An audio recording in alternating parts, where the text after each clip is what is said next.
Assalamualaikum warahmatullahi wabarakatuh. Waalaikumsalam warahmatullahi wabarakatuh. Hari ini kita akan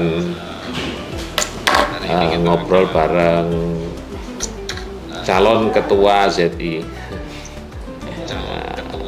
2026 Pak Dr. Febrian Taufik Saleh yang selama berapa tahun? 5 tahun ini, 4 tahun, 4 tahun sebelum saya ya, itu menjadi ketua tim pengawasan di Kementerian Agama. Jadi tim pengawasan ini mempunyai tugas diantaranya menjawab berbagai macam komplain masyarakat, termasuk yang menginisiasi program Mendua, menjawab aduan masyarakat melalui TikTok, dan mengelola komplain-komplain internal dari Kementerian Agama agar kantor kita menjadi lebih kondusif, lebih baik, dan harapan-harapan masyarakat terhadap Kementerian Agama bisa dipenuhkan secara prima, semampu kita. Dan dalam 5 tahun terakhir ini kerja keras kawan-kawan tim pengawasan berbuah hasil. Pada tanggal 11 Februari kemarin kita dikukuhkan sebagai instansi ZI menuju wilayah bebas dari korupsi. Tema kita hari ini adalah berkaitan dengan puasa dan integritas. Ini Pak Dr. Febrian, ini apa sebenarnya korelasi puasa, hikmah puasa sehingga dan integritas yang selama ini kita bangun dan kita menjadi pelopor ya Pak Dokter di Jawa Timur. Kita keliling Jawa Timur untuk mensosialisasikan pentingnya integritas. Moga Pak Febrian. Ya, terima kasih. Assalamualaikum warahmatullahi wabarakatuh. Yang kami hormati Bapak Kepala Kantor Kementerian Agama Kota Malang, terima kasih atas kesempatan yang diberikan pada hari ini. Jadi kalau Pak Kepala tadi menanyakan tentang apa korelasi antara puasa dengan integritas, ya tentu ini ada hubungan yang sangat erat ya, karena puasa ini salah satu namanya itu kan Syahrul Tarbiyah, bulan tarbiyah, bulan pendidikan, terutama bagi umat Islam, baik pada skala pribadi, keluarga, bahkan secara global, karena seluruh umat Islam di seluruh dunia pada bulan ini menjalankan kewajiban yang utama, yaitu puasa di bulan Ramadan. Nah, kenapa ini sangat berhubungan dengan integritas ya? Karena integritas itu memang harus berangkat dari diri sendiri, harus ada upaya perbaikan dari sendiri. Apabila ada perbaikan dari diri sendiri, maka dia nanti akan berdampak pada perbaikan di tingkat keluarga. Ketika di tingkat keluarga muslim di seluruh Indonesia, bahkan seluruh dunia itu melakukan perbaikan, maka dia juga akan berdampak kepada masyarakat yang ada di sekitarnya. Kalau kita kembalikan kepada institusi kita di Kementerian Agama, ketika seluruh ASN di lingkungan Kementerian Agama menjalankan seluruh kewajiban puasa di bulan Ramadan dengan seluruh sunnahnya dan dilakukan dengan penuh tanggung jawab berangkat dari kesadaran diri sendiri, maka secara perlahan namun pasti itu akan membangun integritas secara personal. Ketika integritas personal terbangun, maka integritas secara institusi itu juga akan terbangun.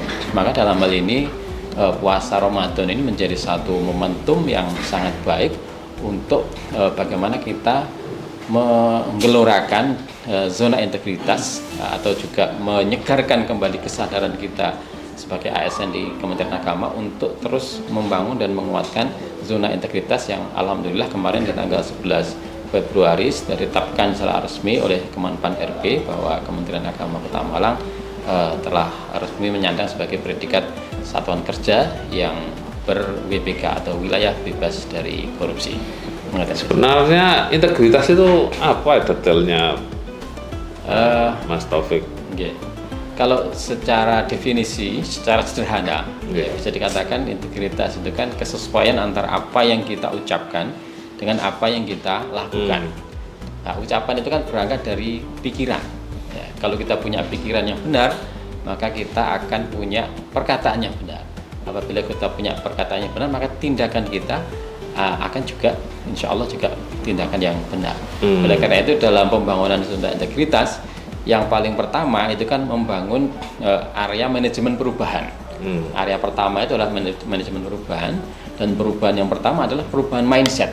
Ya, dari perubahan mindset kemudian ada perubahan kultur set, dari perubahan kultur set maka akan berdampak pada pelayanan yang lebih baik bagi masyarakat. Hubungan langsungnya antara WBK dengan pelayanan prima itu seperti apa, Pak Taufik? Kalau WBK itu kan sebenarnya lebih berorientasi ke dalam, ke internal. Bagaimana masing-masing ASN itu punya komitmen untuk melepaskan diri dari segala tindakan yang mengarah kepada tindakan koruptif, begitu. Ya. Ini yang perlu kita perbaiki bersama. Ketika kemudian masing-masing punya kesadaran untuk memperbaiki diri dan kemudian juga punya komitmen untuk memberikan pelayanan terbaik kepada masyarakat, ya. Dan itu kalau kita bicara dalam konteks agama, ya, kita sebagai ASN itu kan nahnu khatimul ummah. Kita ini kan pelayan masyarakat. Ya, bahkan Rasulullah mengatakan sayyidul qaumi khatimuhum, ya kan. Pemimpin umat itu adalah pelayan bagi mereka. Ya. Maka itu menjadi sangat berkorelasi antara puasa, integritas dan pelayanan prima kepada masyarakat. Dalam 5 tahun terakhir ini mulai kita kalau kita menghitung dengan 2019 kita mulai malah 6 tahun. Itu apa saja yang sudah dilakukan Kementerian Agama terkait dengan, tentu kan kita komplain-komplain ke kita itu pasti ada, ketidakpuasan terhadap kinerja ASN itu juga pasti ada. Apa saja dilakukan di tim pengawasan itu untuk memberikan jawaban yang terbaik kepada masyarakat? Jadi kalau kita bisa menganalogikan perjalanan ZI kita ini sebagai sebuah proses dakwah kepada masyarakat. Dakwah itu kan intinya perbaikan. Perbaikan bagaimana biar masyarakat itu orientasinya benar, dan orientasi yang benar itu adalah orientasi ibadah hanya kepada Allah Subhanahu wa taala. Wa ma khalaqtul jinna wal insa illa liya'budun. Itu kalau kita bicara tentang dalil Al-Qur'annya. Dalam proses dakwah itu kan butuh suatu tahapan, ya. Tajarrud dalam proses dakwah, gitu kan. Bahkan dalam proses perubahan masyarakat itu juga tidak bisa perubahan itu berlangsung secara cepat. Oleh karena itu kalau kita selama ini mulai perubahan tahun 2019 dan baru tahun 2025 kita bisa mendapatkan predikat zona integritas, saya kira itu suatu proses perjalanan yang normal. Karena untuk bisa sampai pada satu titik kematangan tertentu, baik secara personal maupun secara kelembagaan, itu memang tahapan-tahapannya memang tidak bisa instan.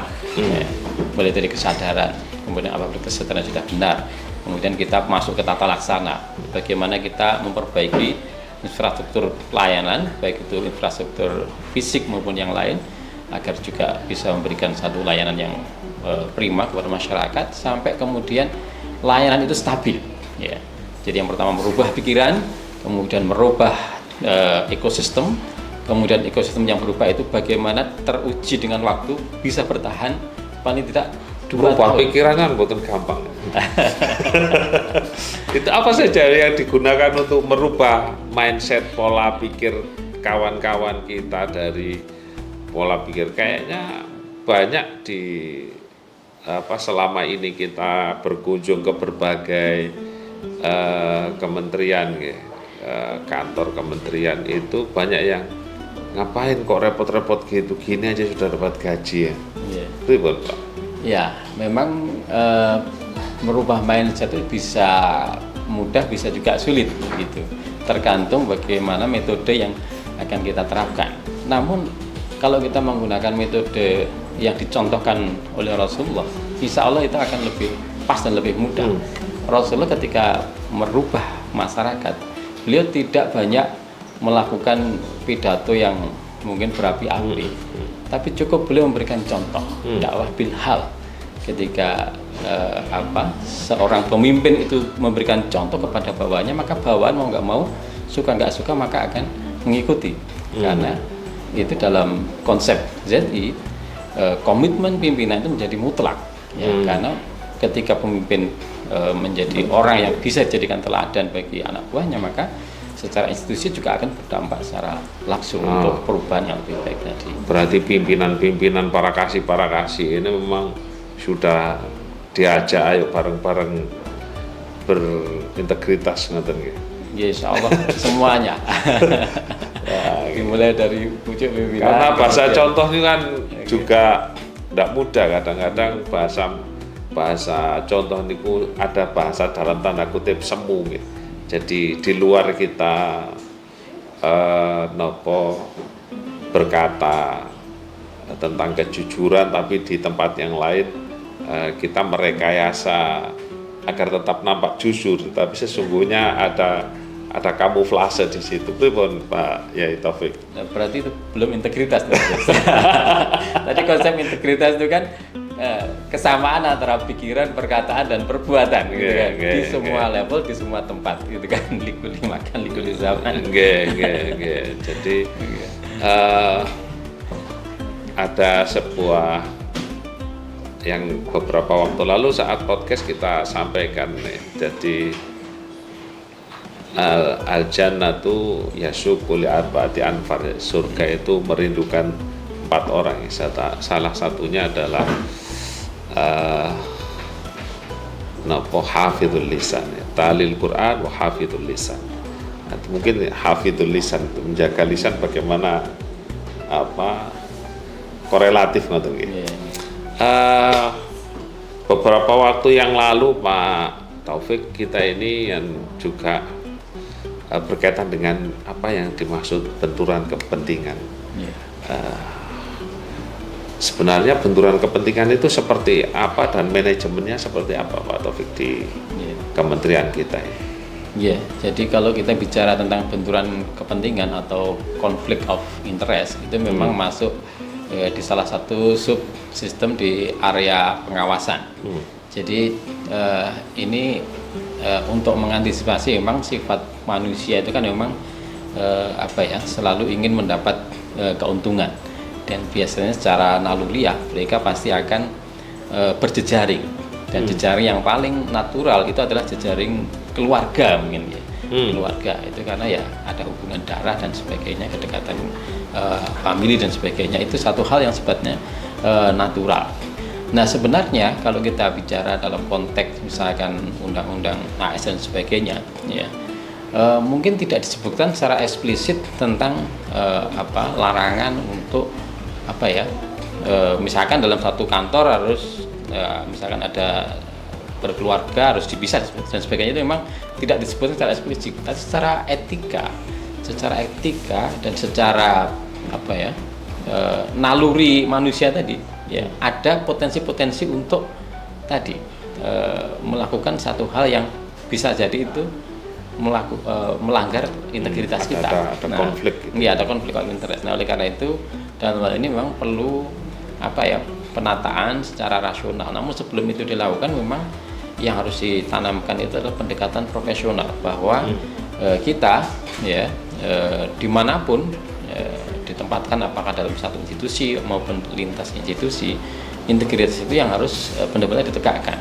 Walaupun mungkin dalam satu institusi ada 2 orang yang mungkin secara family berdekatan, tapi kalau misalkan dia memiliki profesionalisme yang tinggi, sebenarnya juga tidak ada masalah.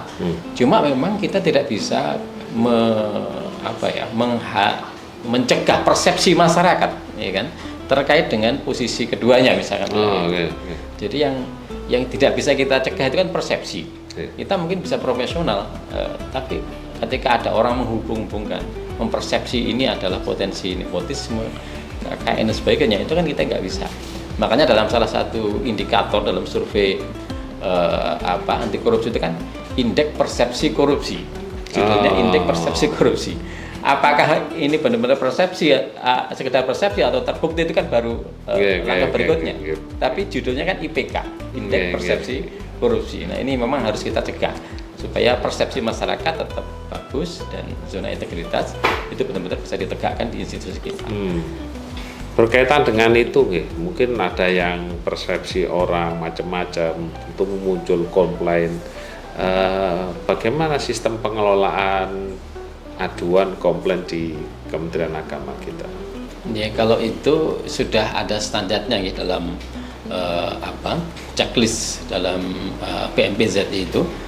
Jadi kalau di area pengawasan itu kita harus punya mekanisme untuk memberikan saluran aduan kepada masyarakat. Nah, di Kementerian Agama Kota Malang kita sudah buka banyak sekali saluran lewat WA, ada lewat channel-channel medsos kita, ada di YouTube, ada di TikTok, ada di Instagram, ada di Facebook, semuanya bisa masyarakat menyampaikan aspirasinya terkait dengan layanan yang kita berikan. Dan di tingkat nasional pun juga sudah diwadahi oleh pemerintah, misalnya lewat lapor Go ID, ya. Itu kan juga bisa siapapun masyarakat mengakses dan nanti akan diteruskan ke instansi terkait dan nanti kita memiliki waktu untuk merespon semua aduan yang diberikan oleh masyarakat tadi. Ini Pak Dr. Taufik ini multi talenta, ini punya banyak ilmu. Ini salah satunya diantaranya adalah kadang saya manggilnya Mas ya, makanya jangan kadang-kadang saya panggil Mas, kadang-kadang Pak, kadang-kadang Pak Yai, pokoknya karakter. Jenengan kan punya kepeminatan di bidang sejarah. Begini, berkaitan dengan tadi itu keluarga. Kadang-kadang itu kita ini kesulitan menempatkan orang. Ada satu keluarga itu unggul lah bahasa kasarnya. Yang dua-duanya itu tenaganya dan pikirannya itu dibutuhkan di satu instansi. Nah, saya teringat dengan sejarah Sayyidina Utsman. Sayyidina Utsman itu kan dalam 12 tahun itu, 6 tahun terakhir itu banyak merekrut saudaranya sendiri dan rata-rata gubernurnya adalah keluarganya dan akhirnya menjadi dinasti Utsmaniyah. Itu ketika dikritik Sayyidina Utsman menyatakan atudzal qurba haqqah. Jadi masih punya dalil krono ulama gitu Sayyidina Utsman. Dalam perspektif kita sebenarnya seperti apa? Meskipun tadi sudah disinggung sebenarnya kadang-kadang memang ya tidak bisa ditolak itu, tetapi persepsi masyarakat, terus tidak saja masyarakat, internal kita kadang-kadang kok orang itu sama itu saudara adik libatkan terus, gimana nih seperti itu. Pripun Pak Taufik? Iya. Jadi kalau kita berangkat dari perspektif sejarah Islam tadi disebutkan oleh Gus Anton, misalkan dicontohkan dalam periodenya Sayyidina Utsman bin Affan. Mungkin yang pertama positioning kita terhadap beliau yang jelas kita apapun yang sudah terjadi, beliau adalah sahabat utama Kanjeng Nabi dan kita harus memuliakan beliau. Ketika kemudian ternyata di masa beliau terjadi satu fitnah yang kemudian menyebabkan adanya perpecahan di internal umat Islam. Ini sebenarnya menunjukkan sisi kemanusiaan beliau. Beliau itu walaupun sahabat utama Nabi, betapa mulianya, ada sisi-sisi kemanusiaan yang mungkin itu bisa menjadi satu titik lemah. Sebenarnya kalau kita lihat keluarga besar beliau itu kan juga orang-orang yang memang profesional. katakanlah kayak misalkan Umayyah bin Abi Sufyan, itu kan beliau termasuk salah satu keluarga klan dari Sayyidina Utsman. Dan ketika beliau menjadi gubernur, dia juga menjadi gubernur yang sangat mumpuni gitu. Tapi kan nggak bisa dihindari ketika kemudian orang menghubung-hubungkan tadi. Jadi kembali kepada persepsi tadi. Misalkan walaupun orang mungkin profesional, tapi ketika kemudian dihubung-hubungkan dengan kedekatan keluarga, akhirnya orang bisa menjadikan itu sebagai titik lemah untuk menyerang posisinya, gitu. Nah itulah mungkin titik lemah yang pada waktu itu mungkin terjadi, dan ini yang bisa kita jadikan sebagai contoh juga, bahwa jangankan kita yang bukan siapa-siapanya Nabi, seorang sahabat mulia Nabi saja ketika melakukan pengangkatan pejabat-pejabat di eranya, dan itu terindikasi ada kedekatan keluarga, itu jadikan sebagai titik lemah untuk menyerang posisi beliau, ya, sehingga kemudian menjadi fitnah yang sampai kemudian menyebabkan meninggalnya beliau di era kekhalifahan Sayyidina Utsman bin Affan, sampai termasuk Sayyidina Ali juga. Nah, gitu juga. Jadi konfliknya kan panjang sampai kemudian Fitnatul Kubra itu muncul.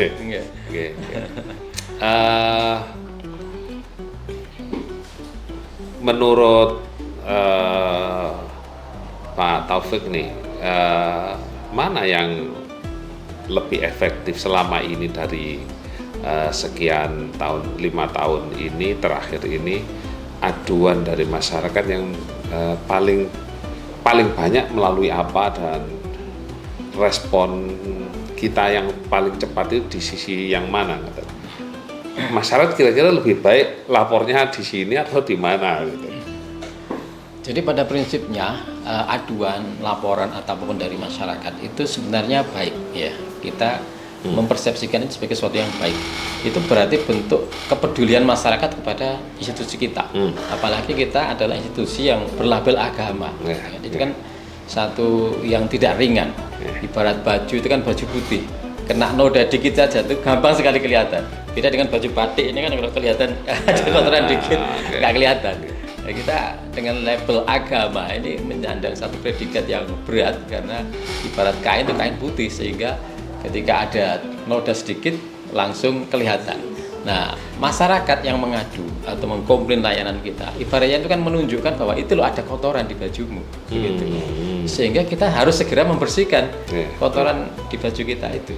Jadi itu sikap filosofi yang kita bangun, sehingga aduan itu bukan kita sikapi secara negatif, tapi kita sikapi secara positif, dan kita jadikan sebagai bahan introspeksi untuk perbaikan layanan kita. Kalau misalkan lewat layanan, aduan apa yang paling banyak? Ya yang paling banyak selama ini yang kita temukan ya lewat yang di WA misalkan, itu yang paling gampang kan, masyarakat semuanya kan pegang gadget dan paling familiar menggunakan WA, dan kemudian juga lewat misalkan kalau yang anak-anak yang Gen Z itu mungkin ya yang TikTok dan sebagainya. Kalau yang periode seumuran saya itu mungkin Facebook gitu mungkin lebih familiar. Ya, ini kita sediakan semua kanal yang kira-kira bisa menjaring seluruh lapisan masyarakat, sehingga semua itu bisa memberikan masukan, mulai dari yang anak-anak muda sampai yang sudah semua terpantau ya. Semua terpantau. Oke. Niki ada pertanyaan ini, Bu Guyon apa ora niki? Pak Taufik ini. Berkaitan dengan integritas puasa, gimana hukumnya bersiwak saat puasa tapi pakai tebu? Wah, ini Gus ini lebih berkompeten untuk memberikan fatwa.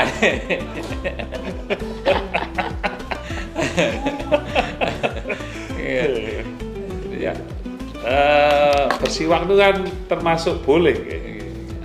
Dan itu juga kaitannya integritas nih, Bu. Ditelan atau tidak nih. Jadi berkumur itu kan juga diperkenankan, tapi sambil menelan itu kan juga sudah kaitannya integritas gitu, Pak. Jadi tidak apa-apa juga kalau mau siwakan pakai tebu ya, asalnya syaratnya tidak sampai tertelan, kira-kira begitu. Itu malah integritasnya lebih berat lagi ya. Jangan sampai ada yang tertelat dari manis-manisnya itu atau air tebunya itu. Saya jadi ingat ada kiai yang merokok berat begitu. Ketika saya tanya, kenapa kok tidak berhenti merokok? Jawabannya, saya sedang bersiwak. Sebenarnya secara korelatif kayak bersiwak dengan tebu niki kan ada dengan benturan kepentingan itu tadi Pak Taufik. Jadi kepentingan untuk membersihkan sela-sela dengan kesempatan menelan. Itu menurut jenengan gimana Pak itu? Wah, ini harus pakai kias nih kayaknya. Jadi kalau kita bicara tentang siwak, itu salah satu yang disunahkan oleh Rasulullah ya. Zaman itu memang belum ada sikat gigi begitu kan. Sehingga ketika membersihkan gigi itu harus menggunakan satu kayu khusus yang kita kenal sekarang dengan siwak itu, dan memang siwak itu ada aromanya yang khusus ya, yang khas ya. Ya, kalau misalkan ada yang menggunakan siwak seperti Kanjeng Nabi itu ya dengan niat untuk benar-benar mencontoh seperti Kanjeng Nabi ya kita hormati begitu. Tapi kalau kemudian ada yang menggunakan sikat gigi ya kita tetap hormati, karena memang di era sekarang teknologinya sudah memungkinkan untuk menggunakan sikat gigi, dan bahkan ada pakai pasta giginya juga. Cuma kalau di era pas puasa gini kan kita makruh ya, sikat gigi pas di masa-masa terbit fajar sampai maghrib itu kan makruh. Kalau memang niat sikat gigi pakai apapun itu gitu kan ya kita gunakan, terutama di setelah sahur misalkan, sebelum adzan subuh. Tapi kalau siwaknya menjelang pas di dalam masjid menjelang sholat itu malah jadi masalah juga. Masa ke masjid bawa tebu jadi fitnah nanti puasa-puasa kok ngomong tebu mau sholat gitu. Ya oke. Ini kayaknya guyon ini. Ini ada yang di atas dia. Apa itu? Ucapan daging semua ini podcast hari ini. Terus ada kekaguman untuk Pak Taufik ini, ada yang salah saya. Jadi GR saya. Maksudnya ada idolanya di sini. Sudah. Oke. Berkaitan dengan terakhir ini Pak Taufik, ini setelah ini akan ada podcast tentang perkauan dengan Pak Kasih Bumas, karena itu ini yang zona integritas terakhir ini ya, kaitannya puasa dan zona integritas. Menurut jenengan secara pribadi dengan gelaran instansi ber-ZIWBK itu beban nggak sih Pak? Kalau saya malah senang Gus. Kenapa? Karena ya harusnya beginilah kita ber-ASN itu, ya kan? Ber-ASN karena apalagi kita di Kementerian Agama ya, yang tadi kita analogikan dengan kain putih tadi. Harusnya Kementerian Agama justru yang pertama ya. Harusnya berpredikat yang berpredikat zona integritas. Karena kalau kita sebagai Kementerian Agama terus kemudian diragukan integritasnya, kan kemudian diragukan keberagamaan kita tuh kayak apa kualitasnya begitu. Apalagi kita di Jawa Timur yang katanya masyarakatnya paling religius begitu. Sehingga ini menjadi satu PR bersama bagi kita, bagaimana kita bersama-sama menyokong tegaknya zona integritas di Kementerian Agama terutama. Karena ya tadi kita kan kutuah ya kan. Kalau dalam prinsip dakwah itu kan al-qudwah qabla dakwah gitu kan. Contoh itu yang pertama sebelum kita dakwah menyampaikan apa yang ini kita ucapkan gitu kan. Kalau kita nggak memiliki keteladanan ya bagaimana masyarakat akan percaya kepada kita. Ini kan dampaknya juga berantai nanti. Kalau masyarakat nggak percaya kepada agama terus bagaimana nanti kedepannya masyarakat kita ngeten Pak ya Taufik ya. Ini apologi nih tapi. Jadi di kementerian kita ini kan variabelnya banyak sekali, ada madrasah, ada sekolah umum, di bidang agamanya, di porsi jenengan itu ada pesantren, ada KUA, ada penyuluh, ada masjid. Sementara di tempat lain yang sudah ber-WBK atau bahkan sudah WBBM, sudah wilayah apa itu? WBBM itu wilayah birokrasi bersih melayani. yang sudah level tinggi itu di wilayah birokrasi bersih melayani itu mereka cepat itu. Sementara di kita ini se-Indonesia yang ber-WBBM baru 5 kalau tidak salah. Lah itu sebagai ASN sebenarnya malu enggak sih kita ini? Atau memang boleh kita bikin apologi, variabel kita banyak sehingga layanan kita banyak sehingga kita harus melayani banyak sisi, atau memang di kementerian itu harus spesifik kayak sekarang haji tok, ngurus haji tok, nanti ada kementerian pendidikan madrasah atau apa seperti itu, atau memang itu hanya bisa alasan yang dibuat-buat yang sebenarnya kita harus bisa melayani untuk memproses menuju WBBM tanpa alasan. Ya kalau misalkan ada yang berapologi seperti itu ya wajar-wajar saja ya, karena memang faktanya yang kita tangani banyak. Tapi justru disitulah ya tantangannya.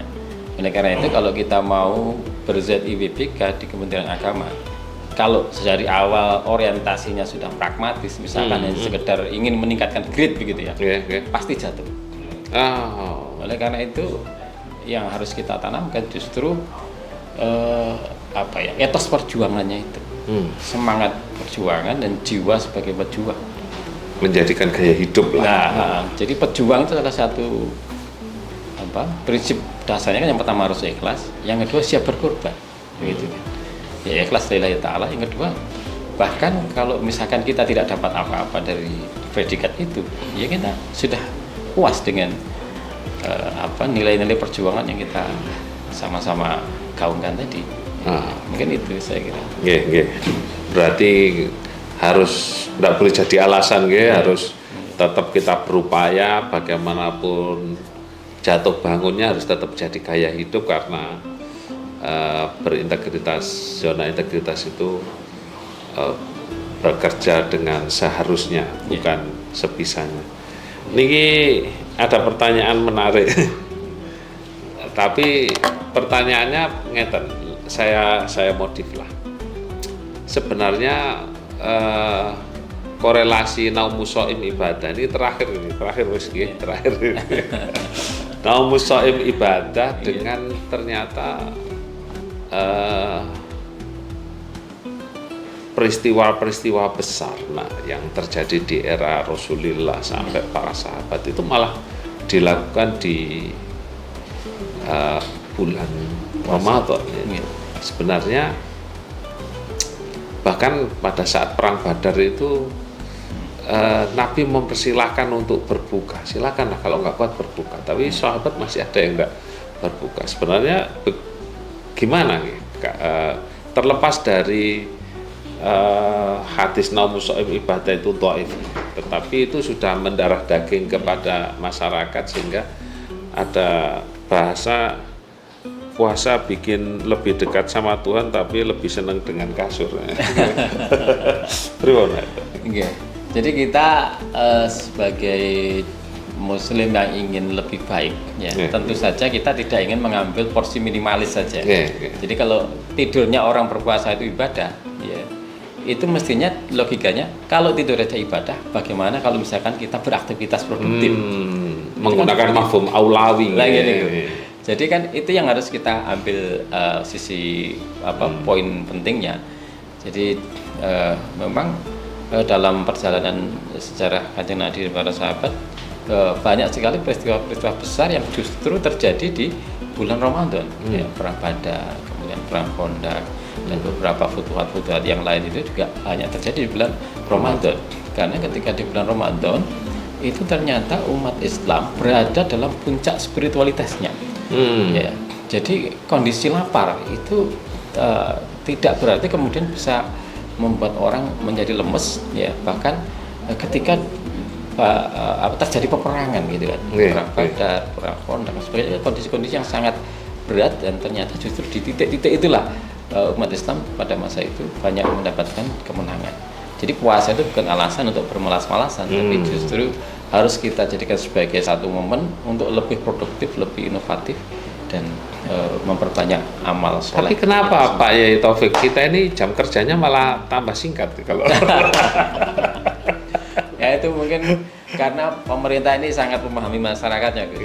Jadi masyarakat kita kan mungkin masih relatif banyak yang awam begitu. Sehingga ketika lapar itu otomatis memang banyak yang masih lemes dan sebagainya, sehingga atau memberi kesempatan kita untuk tambah ibadah. Mahdoh. Bisa juga, Gus. Baik, closing statement Pak Yai Taufik. Terima kasih.